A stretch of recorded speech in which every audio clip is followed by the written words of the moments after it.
Barrera here with the HWA YouTube team interviewing Becky Spratford. Becky is a librarian, a Reader's Advisory Specialist, and a guest of honor at StokerCon 2017. Thanks for joining us today, Becky.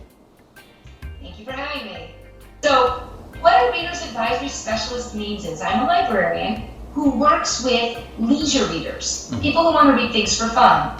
And what I usually tell people who aren't in the library world, I say, well, I'm like a reference librarian, but for fun books. I mostly specialize in helping readers ages 13 and up, although I am able to help any age of reader. And what Reader's Advisory is it's a type of matching people with books, not based on necessarily the specific genre or the specific plot of a type of book they want, but more on how the book makes them feel. And we use these really fancy library terms called appeal terms. But as writers, you will understand these. These are like the type of pacing. Is it fast-paced or leisurely paced? Whether it's got a story focus, a plot focus, or a character focus. And with the characters, are they, intricate characters, well-developed, or are they more stereotypes? And then we go into things like tone and mood and setting, and all these things that people want. And so we teach people how to actually do this, how to do Reader's Advisory, how to match books with readers, based on what the person looking for the book wants, not based on what I personally like. So for example, I always say, my least favorite genre to read for fun is just boring old romances, plain ones. I like historical ones or paranormal ones, but just regular ones, contemporary. And I tell people, but I'm really good at helping romance readers because I understand why they like it. It's all the reasons I don't like it. So we can go back and forth and help people. It's great. And now what I do is I travel all over the country and actually all over the world, at least virtually. I've appeared in Australia, so I can say that. And I train library workers, whether they have a library degree or not, in how to match books with the reader. And I also write reviews for Booklist magazine, which is published by the ALA, reviewing books. For that, it's mostly horror, and we'll get to that in a second. And I also write for an EBSCO database called Novelist that most people can access from their libraries. But why horror and why my special guest is probably your next question, and I'll save you the time to ask it. So one of the other things I've done is for the American Library Association, for their publishing arm, ALA Editions, I have written the Reader's Advisory Guide to Horror. Ooh, there it is. Librarian textbook. And I've written 2 editions. The second edition I wrote standalone, and it came out in 2012, which all of you know means I finished writing it like 2010, and so it took a while to come out, even from the ALA. And it's really a book for library workers to buy. And in it, I talk about what is horror, what is the current state of horror, what do you need to know, why is it appealing to readers, and actually why horror is appealing to readers. I believe that's the chapter I gave that will be in the book at StokerCon for people who come. So the library is a fantastic way for readers to discover new books. Can you tell us what it can do for writers?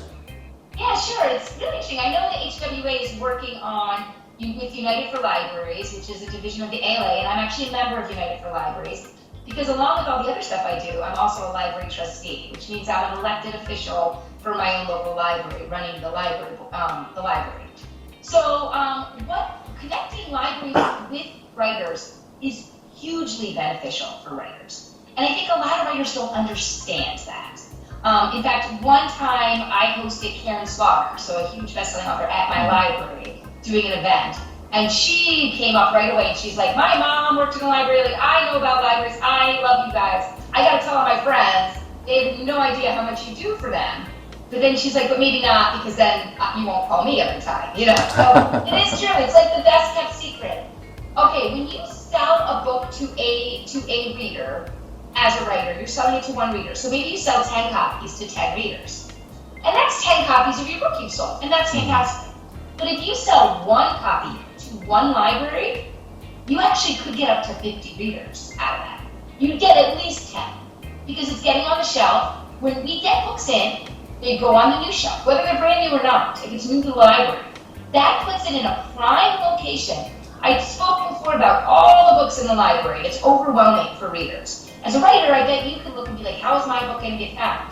When you're bought for a library, you're put on the new shelf. The new shelf is much smaller. than the rest of the library shelf. And most libraries keep books there at least 3 months, if not 6 months. So right away, and that's the first place readers go when they come in the library. They check the new book. And so you're getting browsers in a much smaller universe of books, and people are going to notice it. If you're a horror writer, you're going to get a horror sticker on your book at 90% of the libraries in America. That's fantastic for you too, because people who are drawn to those books will find your book more quickly on that even smaller shelf. But also, if you get your book, a hard copy of it, to Library Journal or Book List to be reviewed, and if you're sending it to Book List and it's horror, you want to send it to attention to my editor. Her name is Rebecca Vanuk, V-N-U-K. She does horror, and if you really want me to see it, you can put my name on it, Becky Spratford, and she will send it to me. That's the best way to get things into Book List. For libraries to see it, to then purchase. So what as authors you can do is get your books to libraries. Here's a great way to do it. Go into your local library, start there, and say, hey, I published this book, would you mind reading it? And if you like it, to write a review, give it away to a Pete's Best Prize, or if it's good enough, add it to your collection.